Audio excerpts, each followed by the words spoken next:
Good morning, students. Today we will discuss motion of a charged particle in uniform magnetic field. तो इसको discuss करने के लिए हम क्या करेंगे, सबसे पहले consider a charge particle of mass m which is moving with velocity v. हम ये इमेजिन कर लेते हैं कि मान लेते हैं कि वो चार्ज पार्टिकल जिसका मास m है, जिसकी वेलोसिटी v है, वो एक यूनिफॉर्म मैग्नेटिक फील्ड में एंटर कर जाता है. तो हमने ये देखो, ये यूनिफॉर्म मैग्नेटिक फील्ड ले लिया, थ्री डिमेंशन स्पेस में लिया, जिसमें ये पार्टिकल एंटर कर जाता है विद वेलोसिटी v के साथ. ये वेलोसिटी v के साथ एंटर कर रहा है. ये यूनिफॉर्म मैग्नेटिक फील्ड है, इस साइड को मैग्नेटिक फील्ड की डायरेक्शन है, तो इस साइड को इसने एक एंगल थीटा बनाया. तो ये इसका हॉरिजॉन्टल कंपोनेंट हो गया, इसके जस्ट परपेंडिकुलर ये इसका वर्टिकल कंपोनेंट हो गया. इसको हमने हॉरिजॉन्टल कंपोनेंट को जिसके साथ इसने एंगल थीटा बनाया है, उसका नाम रख दिया हमने v1, यानी कि v1 is equal to v cos theta. और ये इसके परपेंडिकुलर है, ये आगे हमारा v2, जो किसके बराबर मान लिया हमने v2 sin थीटा. अब जब ये पार्टिकल इसमें एंटर कर चुका है और ये पार्टिकल मोशन में था और ये चार्ज पार्टिकल मैग्नेटिक फील्ड में एंटर हुआ है, तो हमने मान लिया कि इसके ऊपर क्या किया जाएगा, ये एक फोर्स एक्सपीरियंस करेगा. दैट फोर्स किसके बराबर होती है, हमने पढ़ा है, ये फोर्स होती है magnetic force F equal to Q into V cross B. मैंने क्या किया, क्रॉस प्रोडक्ट हटा दिया, तो F is equal to B Q V sine theta. ये आ गया हमारे पास, ये है, ये वाला कंपोनेंट है. देखिए, क्योंकि क्रॉस प्रोडक्ट है, साइन थीटा आ गया, क्या बन गया, F is equal to Q into V B sine theta into V.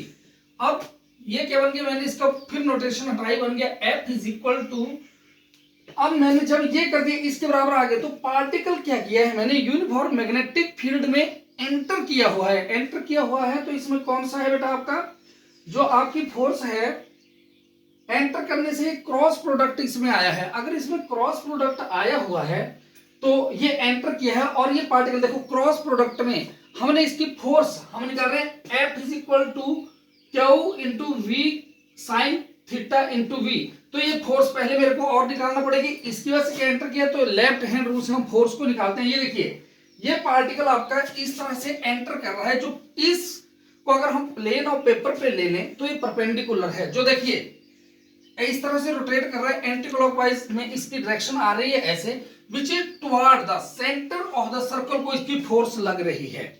Particle का सर्कुलर पाथ में मोशन है, जो ए बी सी डी, इसके मैं डिफरेंट पॉइंट ले लूं तो उनकी फोर्स किधर को लग रही है, लेफ्ट हैंड रूल से towards the centre of circle को लग रही है. अगर सेंटर ऑफ सर्कल को लग रही है तो ए ओ बी ओ सी ओ डी ओ इसकी रेडियस है, और ये क्या बन जाता है, वो जो force, the force which acts toward the centre of the circle, वो कौन सी फोर्स होती है बेटा, सेंट्रीपिटल फोर्स होती है. और सेंट्रीपिटल फोर्स होती है F is equal to M V square by are.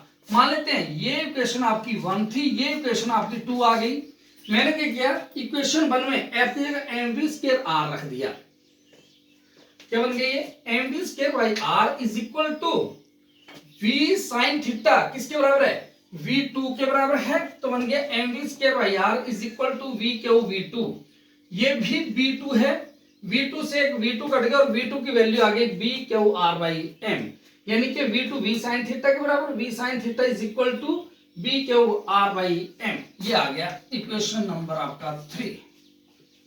अब particle perpendicular to the plane of paper है, हमने क्या किया, इसको ये सर्कुलर पाथ में घूम रहा है. अगर ये सर्कुलर पाथ में घूम रहा है, इसकी कुछ न कुछ वेलोसिटी है, लेकिन वो सर्कुलर पाथ में है, तो वेलोसिटी कौन सी है, एंगुलर वेलोसिटी है. If omega is the angular velocity of the particle, then we know that omega is equal to v by R. v कौन सा है, v2 है, तो omega is equal to v2 by are.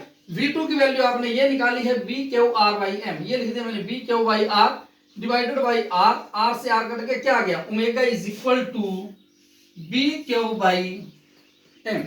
Omega मतलब angular velocity इस particle की, जो इसके बीच में ये घूम रहा था, ये पार्टिकल किस वेलोसिटी से घूम रहा है, बी क्यू बाई एम. अब मेरे को इसकी फ्रीक्वेंसी निकालनी है कि कितने टाइम में वो कितना रेवोल्यूशन ले रहा है. तो frequency of the particle is given by, क्या होता है बेटा, relation omega is equal to 2 pi mu. Mu किसके बराबर आ गया, ओमेगा अपॉन 2 पाई. ओमेगा की वैल्यू है B Q by M upon 2 pi. Then what is the frequency, B Q upon 2 pi M. therefore time period is reciprocal of frequency, therefore time period is equal to 1 upon frequency। ये आ गया आपका, इसका reciprocal ये आ गया। अब हमें देखना इसके क्या क्या रिजल्ट निकलते हैं। अगर हम यहाँ पे देखें, जो पार्टिकल की हमारी पहली कंडीशन ये थी कि पार्टिकल विद वेलोसिटी v के साथ इस यूनिफॉर्म मैग्नेटिक फील्ड में एंटर हुआ है, लेकिन यहाँ पे देखिए जब हम फ्रीक्वेंसी निकाल रहे हैं या टाइम पीरियड निकाल रहे हैं तो इसमें वेलोसिटी का कहीं कोई जिक्र नहीं है। तो इसका मतलब क्या हो गया कि frequency and time period are not depend upon velocity, कि ये जो इस पार्टिकल की फ्रीक्वेंसी है या टाइम पीरियड ऑफ वेलोसिटी के ऊपर डिपेंड नहीं करते हैं। इसका मतलब क्या हो गया कि जब ये पार्टिकल घूम रहा है, जो भी इसके ऊपर फोर्स लग रही है वो फोर्स सिर्फ और सिर्फ इसकी डायरेक्शन को चेंज कर रही है, ना कि इसकी वेलोसिटी को चेंज कर रही है। इसका मतलब ये हो गया जब पार्टिकल इसके में एंटर कर चुका है और ये घूम रहा है तो ये सिर्फ और सिर्फ क्या कर रहा है, इसकी वेलोसिटी को डायरेक्शन को चेंज कर रहा है, लेकिन वेलोसिटी को चेंज नहीं कर रहा है। वेलोसिटी इसकी हर जगह सेम है। दूसरी बात हमारी ये आ जाती है कि v and v R also, अगर दोनों की डायरेक्शन सेम है,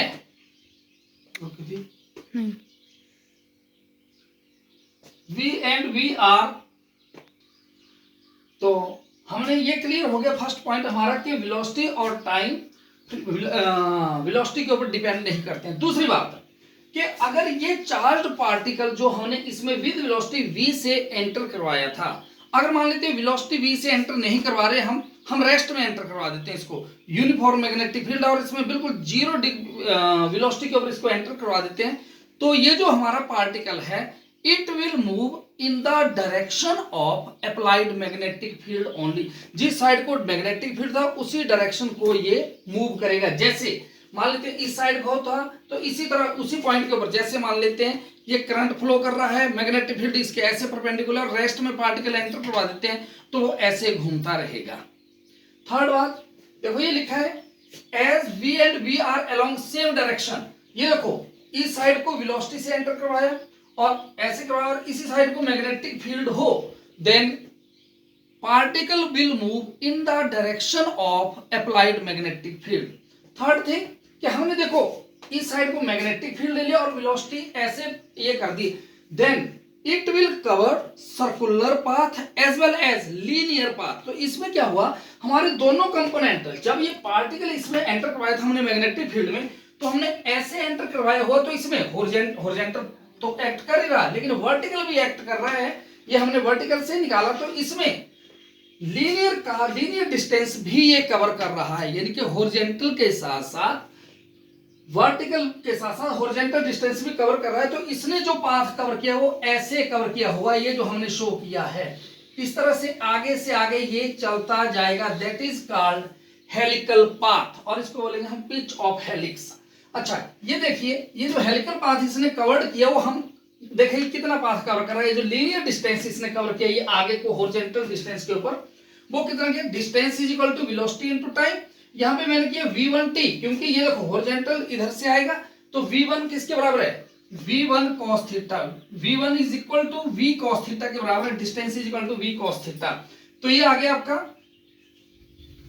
d is equal to v1 v cos theta into t। t की वैल्यू बेटा आपने ये निकाली है 2 pi m over b Q, ये लिख दिया 2 pi m over v Q. इस केस में b की मैग्नेटिक फील्ड की और वेलोसिटी की डायरेक्शन सेम है तो theta is equal to 0 degree, और cos 0 कितना होता है मैं यहाँ लिख देता हूँ, cos 0 इज इक्वल टू 1 आपको पता है, तो बन गया 2 पाई m और v cos थीटा ये सीधा v1 के बराबर अपॉन v क्यू, ये आ गया। तीसरी बात ये था इसका लीनियर डिस्टेंस जो इसने कवर किया, इनके जो हेलिकल पाथ में इसने लीनियर डिस्टेंस कवर किया वो इतना था। ये बता दिया हमने अगर थीटा 0 है 180 डिग्री है तो उसी डायरेक्शन में मूव करेगा जिस डायरेक्शन में मैग्नेटिक फील्ड है। तीसरा, if charge particle is perpendicular to B, अगर मान लेते हैं चार्ज पार्टिकल ये देखो इधर को मैग्नेटिक फील्ड वो ऐसे एंटर करता है इसके परपेंडिकुलर, तो ये कंपोनेंट एक्ट करेगा sin 90 और sin 90 मैक्सिमम होता है, तो क्या बन गया उसके ऊपर which act toward the centre of circle के ऊपर फोर्स लगेगी और वो सेंट्रीपिटल फोर्स आएगी, यही आज जहां से हमने उठाया था M B square by R is equal to V Q V, और यहाँ से आर की वैल्यू आ जाती है। मैंने कहा कि इस एम को ऊपर ले गए तो वी क्यू बाई एम, ये जो क्यू बाई एम है that is called specific charge. इसको क्या बोलते हैं हम? स्पेसिफिक चार्ज बोलते हैं कि जो इसका हो गया। अब तो बेटा इस रिलेशन से ये रिजल्ट आ रहा है कि R is directly proportional to V। देखो ये आ गया, R is directly proportional to V। मान लेते हैं हमारे पास अब दो पार्टिकल है, एक इलेक्ट्रॉन है और एक प्रोटॉन है। इलेक्ट्रॉन एक नेगेटिवली चार्ज पार्टिकल है, प्रोटॉन एक पॉजिटिवली चार्ज पार्टिकल है। जो इलेक्ट्रॉन है उसका mass as compare to proton बहुत ज्यादा कम है, और प्रोटॉन का mass as compare to electron बहुत ज्यादा है। और यहाँ पे क्या है देखो, R is inversely proportional to M आ गया। तो क्या हो गया कि जो इलेक्ट्रॉन है जो एंटर करेगा उसकी रेडियस स्मॉलर होगी और प्रोटॉन की लार्जर होगी इन सर्कुलर पाथ में। तो थैंक यू।